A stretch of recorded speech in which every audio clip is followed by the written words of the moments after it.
प्यारे साथियों, यदि आपको बीए, बीएससी तथा बीकॉम के किसी भी ऑनर्स पेपर या सब्सिडरी पेपर का क्लास नोट, सिलेबस या सजेशन की आवश्यकता हो तो कमेंट बॉक्स में आप अपने सब्जेक्ट का नाम लिख कर दीजिए। इस चैनल के माध्यम से सभी ऑनर्स पेपर तथा सब्सिडरी पेपर का क्लास नोट, सजेशन तथा सिलेबस का पीडीएफ बिल्कुल निःशुल्क दिए जाते हैं, जिसके एक भी रुपये नहीं लिए जाते हैं।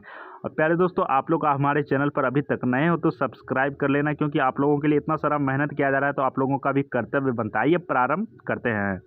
बीए प्रथम वर्ष या बीए फर्स्ट ईयर में यदि आपने हिस्ट्री बोले तो इतिहास जैसे सब्जेक्ट को ऑनर्स पेपर या सब्सिडरी पेपर के रूप में रखा है, तो प्यारे दोस्तों, आज का वीडियो आप सभी के लिए काफ़ी ज़्यादा महत्वपूर्ण होने वाला है। जी हाँ, यहाँ पर जो आप लोगों के सामने सवाल दिखाए जा रहे हैं, ये सवाल आपके एग्जाम में एक बार नहीं पूछे गए, ना ही 2 बार पूछे गए।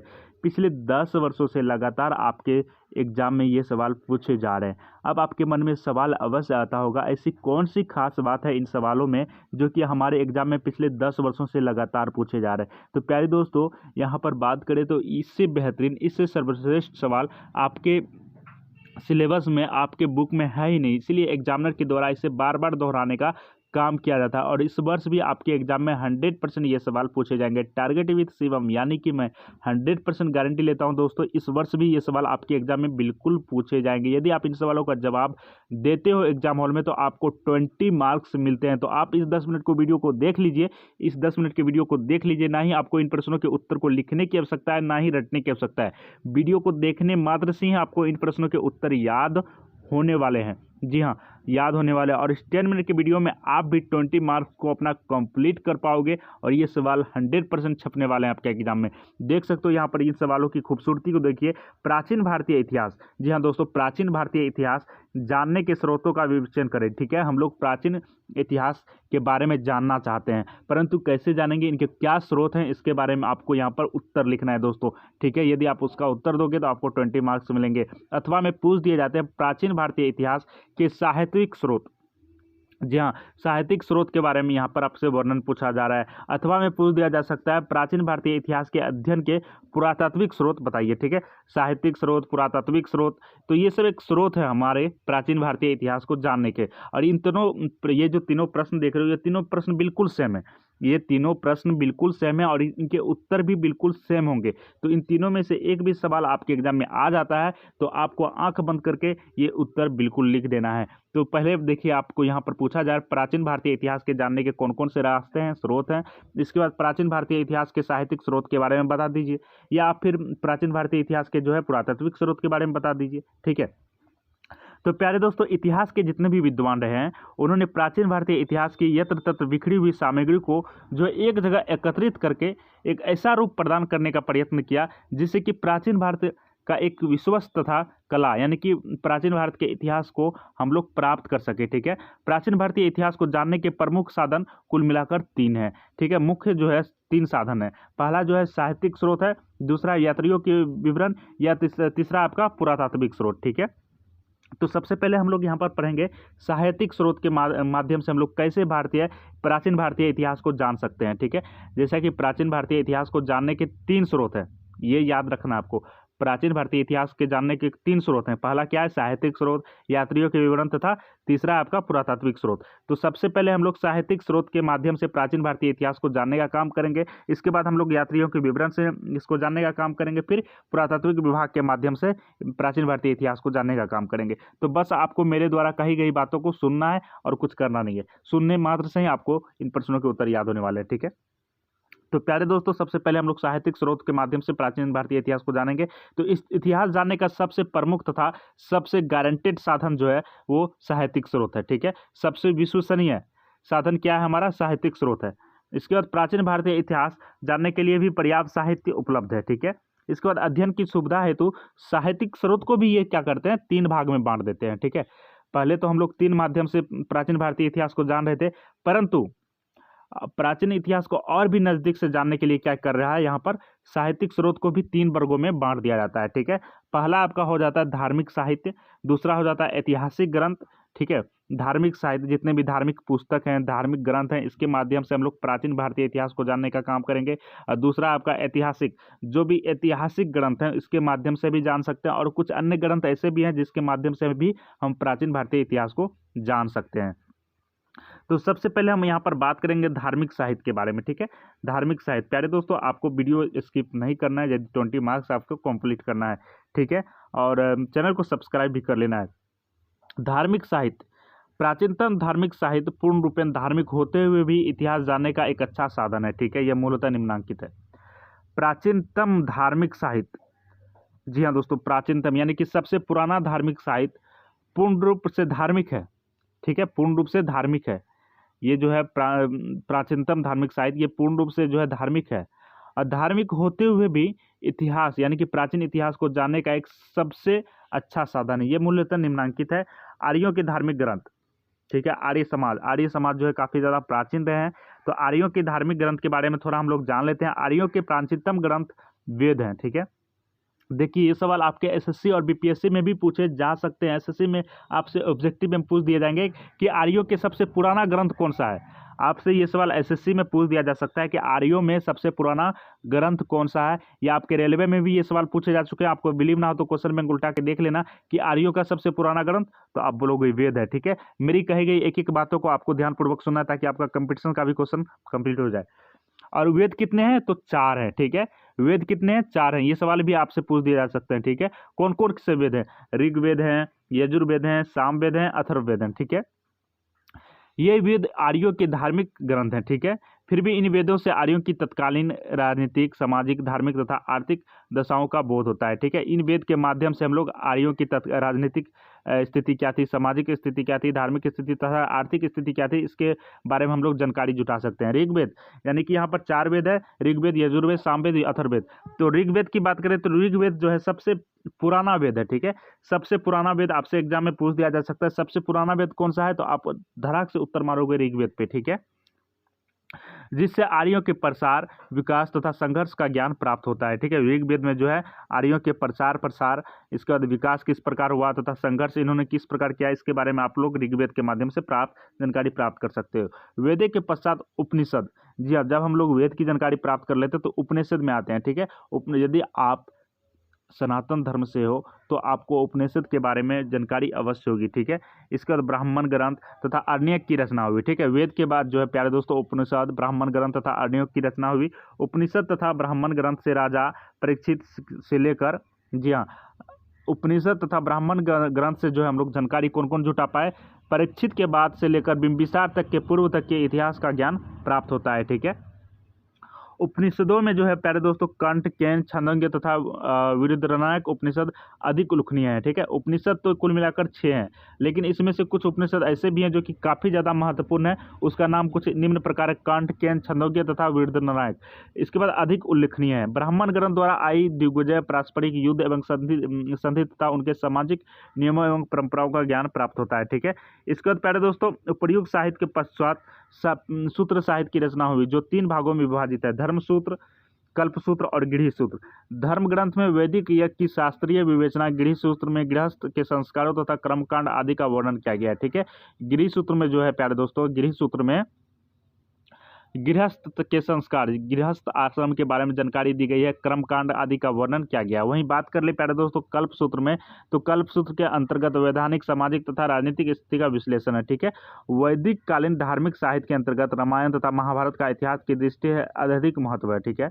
वैदिक कालीन धार्मिक साहित्य के अंतर्गत रामायण का नाम आपने सुना होगा, महाभारत का नाम सभी सुना होगा, ठीक है, और महाभारत के बारे में जाना भी होगा। तो महाभारत तथा रामायण का इतिहास की दृष्टि से अत्यधिक महत्व है, ठीक है। ये भी एक साहित्यिक स्रोत ही है और रामायण तथा महाभारत के माध्यम से हम लोग प्राचीन इतिहास के बारे में भी जान सकते हैं, ठीक है, कि हमारा प्राचीन इतिहास किस प्रकार रहा था।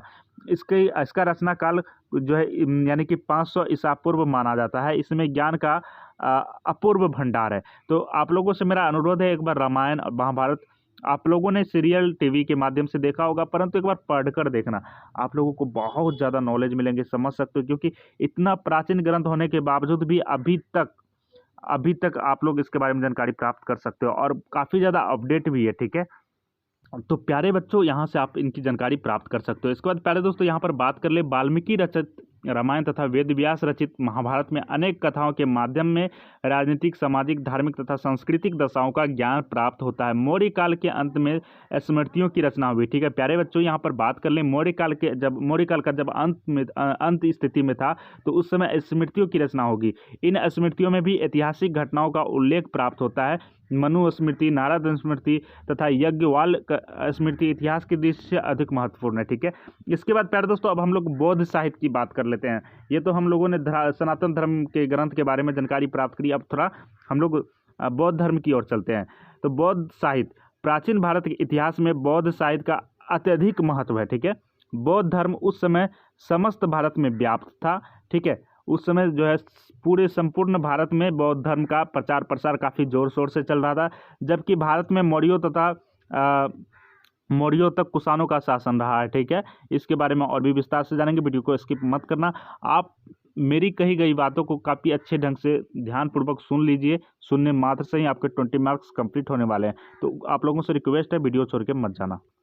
धर्म का इतिहास प्रचुर मात्रा में प्राप्त होता है। बौद्धों के प्राचीन धार्मिक ग्रंथ। ठीक है, आपसे जो है एसएससी तथा रेलवे में ये सवाल पूछ दिए जाते हैं कि बौद्धों का सबसे प्राचीन यानी कि सबसे पुराना ग्रंथ कौन सा है, तो आप बोलोगे त्रिपिटक। ठीक है, और यहाँ पर बात कर ले तो त्रिपिटक कौन कौन है, ये सवाल भी आपके एग्जाम में पूछे जा सकते हैं। प्यारे दोस्तों आपसे ये सवाल अवश्य पूछे जा सकते हैं एसएससी रेलवे में कि त्रिपिटक कौन कौन है, तो आप बोलोगे विनय पिटक, सुत्त पिटक तथा अभिधम्म पिटक। ठीक है, जिसे हम लोग कुल मिलाकर त्रिपिटक बोलते हैं। इनमें भगवान बुद्ध के पूर्व जन्म की गाथाएं हैं। ठीक है, आपसे पूछ दिया जा सकता है सवाल प्यारे दोस्तों एसएससी तथा रेलवे में कि भगवान बुद्ध की पूर्व जन्म की गाथाएं कौन से ग्रंथ में वर्णित है, तो आप बोलोगे त्रिपिटक में। ठीक है, इसके बाद उनके परिनिर्वाणी बोले तो बुद्ध की मृत्यु के बाद, परिनिर्वाण बोले तो बुद्ध की मृत्यु के बाद की समस्त शिक्षाएं, उपदेश तथा धार्मिक सिद्धांतों का संकलन है। इसी समय लंका में प्रसिद्ध बौद्ध धर्म ग्रंथ दीपवंश तथा महावंश की रचना हुई थी। इस ग्रंथ से भी अनेक तत्कालीन भारत के राजवंशों का वर्णन प्राप्त होता है।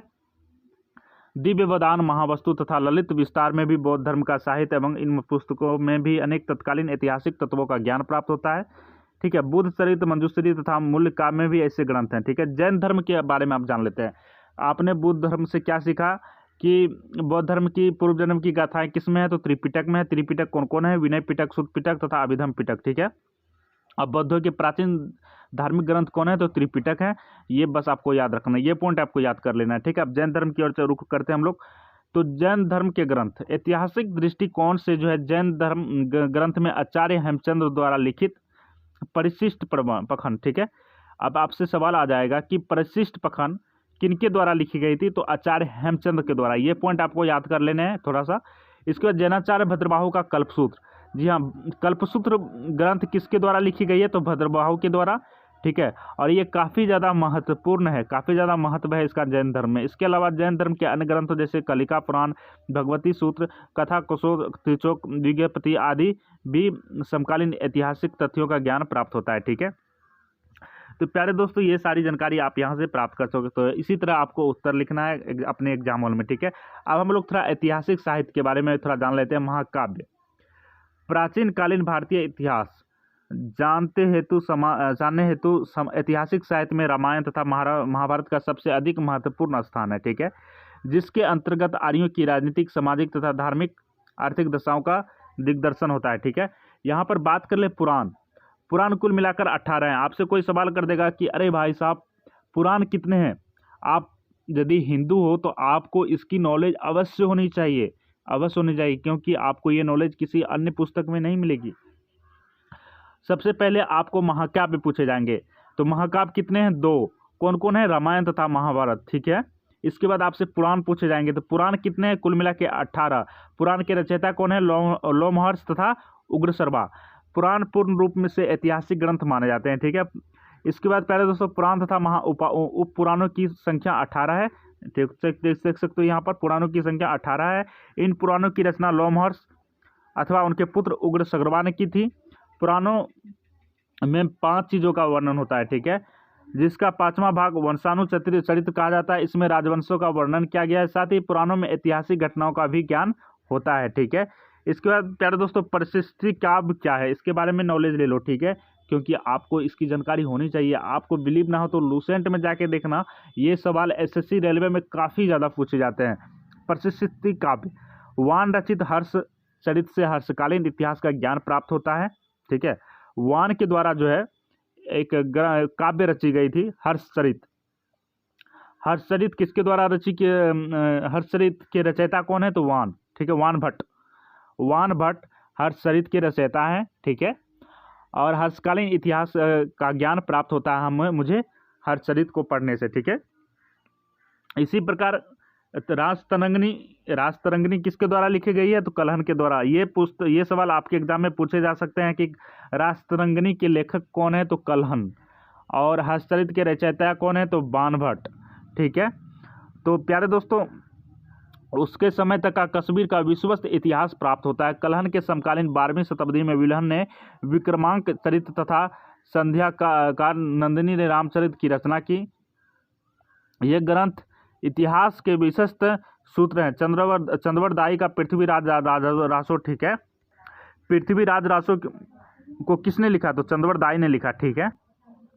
12वीं शताब्दी का ऐतिहासिक ग्रंथ है। इस ग्रंथ में दिल्लीपति पृथ्वीराज चौहान का इतिहास दिया गया। इसी समय के देखिए पृथ्वीराज चौहान का नाम हम लोग कैसे जान पाए, तो कहीं ना कहीं इसी सब ग्रंथ काव्य के माध्यम से जान पाए। तो क्या ये सब क्या है, एक साहित्यिक स्रोत है।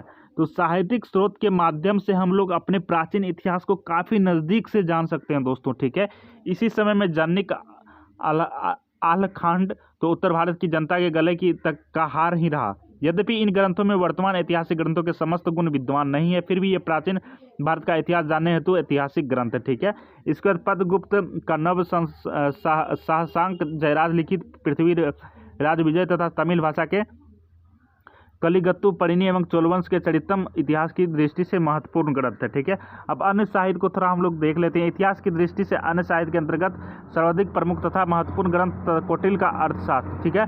अर्थशास्त्र किसके द्वारा लिखी गई है, ये सवाल आपके एग्जाम में 100% पूछे जा सकते हैं। कोई भी एग्जाम में ये सवाल पूछे जा सकते हैं, कोई भी एग्जाम में ये सवाल पूछे जा सकते हैं। अर्थशास्त्र किसके द्वारा लिखी गई है, तो कौटिल्य के द्वारा लिखी गई। कौटिल्य को का दूसरा नाम चाणक्य भी है, तीसरा नाम विष्णुगुप्त भी है, ठीक है। चाणक्य का पहला नाम मान के चलो कि कौटिल्य किसे कहा जा सकता है, चाणक्य को, चाणक्य विष्णुगुप्त को कहा जाता है, ठीक है। ये तीनों नाम एक ही व्यक्ति का है, ठीक है, चाणक्य का है, ठीक है। और चाणक्य के द्वारा अर्थशास्त्र लिखी गई थी। और चाणक्य जो है वो चंद्रगुप्त मौर्य के महामंत्री रहे थे, ठीक है। और उस समय की राजनीति एकमात्र पुस्तक है। इस पुस्तक द्वारा चंद्रगुप्त मौर्य की शासन व्यवस्था का पूर्ण विवरण प्राप्त होता है। इसकी रचना ईसा की प्रारंभिक शताब्दियों में हुई। गुप्त काल में अनेक साहित्य ग्रंथ की रचना हुई। महाकवि कालिदास के ग्रंथ अभिज्ञान शाकुंतलम, ठीक है।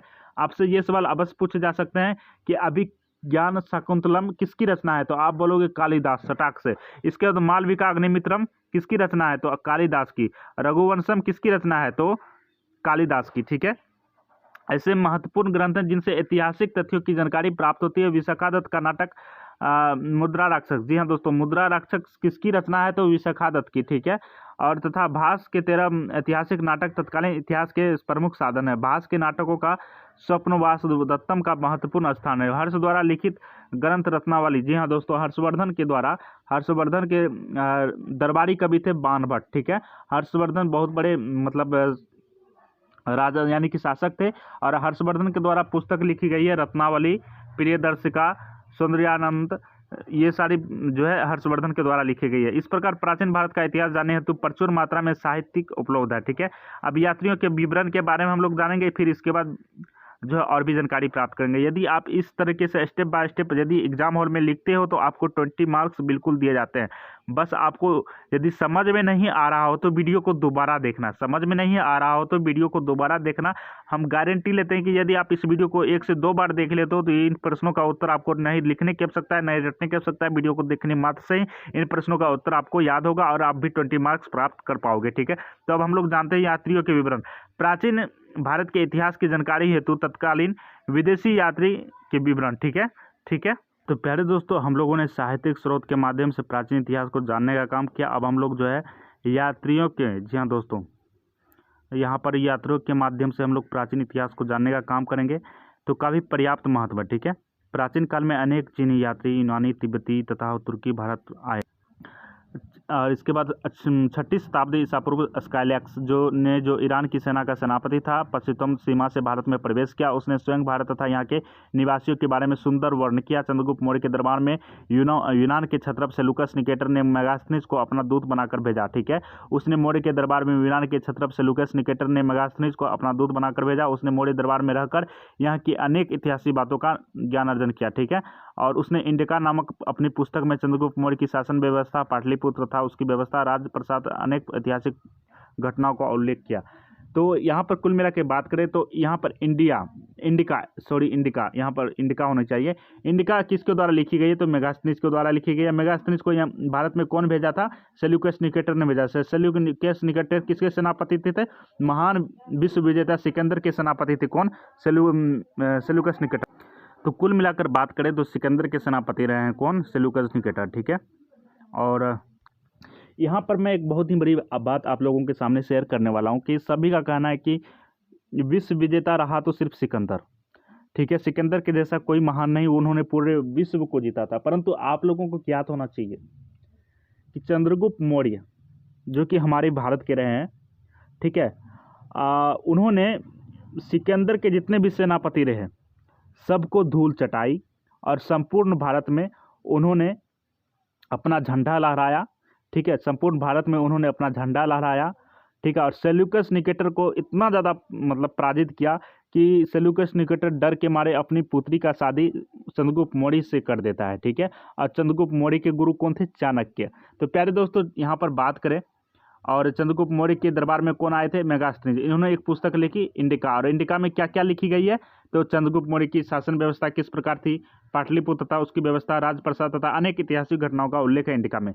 गुप्त काल में सर्वप्रथम चीनी बौद्ध भिक्षु फाहियान चंद्रगुप्त विक्रमादित्य के शासन काल में भारत आया था। ठीक है, विक्रमादित्य के शासन काल में जो है चीनी बौद्ध भिक्षु फाहियान भारत आया हुआ था।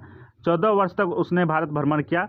उसकी पुस्तकें यद्यपि धार्मिक दृष्टिकोण में लिखी गई है, फिर भी उसके द्वारा अनेक ऐतिहासिक तथ्यों का ज्ञान प्राप्त होता है। ठीक है, इसके बाद 518 ईस्वी में गुडगुयुन भारत आया, जो 3 वर्षों तक यहाँ रहकर अनेक बौद्ध पुस्तकों को लेकर स्वदेश चला गया। ठीक है, जितने भी बौद्ध पुस्तक थे उसको लेकर अपने देश चले गए। ठीक है, इसके बाद हर्ष के समय में जो है चीनी बौद्ध भिक्षु ह्वेनसांग भारत आया। ठीक है, 16 वर्ष तक भारत में ठहरा, और इसे ह्वेनसांग को जो है यात्रियों का राजकुमार भी कहा जा सकता है। ठीक है, और ये 16 वर्ष भारत में रह के 16 वर्ष जो है यहाँ पर काफ़ी ज़्यादा नॉलेज प्राप्त किया। उसने समस्त भारत का भ्रमण करके अपनी पुस्तक विश्व के कांच में भारत की राजनीतिक, सामाजिक, धार्मिक तथा आर्थिक दशा का वर्णन किया। उसकी यात्रा विवरण से भी तत्कालीन भारत का इतिहास ज्ञान प्राप्त होता है। तिब्बती बौद्ध भिक्षु लामा तारानाथ से मौर्यकालीन इतिहास की रोचक वर्णन किया है। 11वीं शताब्दी में मोहम्मद गजनवी के साथ अलबरूनी भारत आया। ठीक है, उसने बहुत से स्थानों का भ्रमण किया तथा राजपूतों की महत्वपूर्ण विशेषताओं को लिपिबद्ध किया। उसने अपनी प्रसिद्ध पुस्तक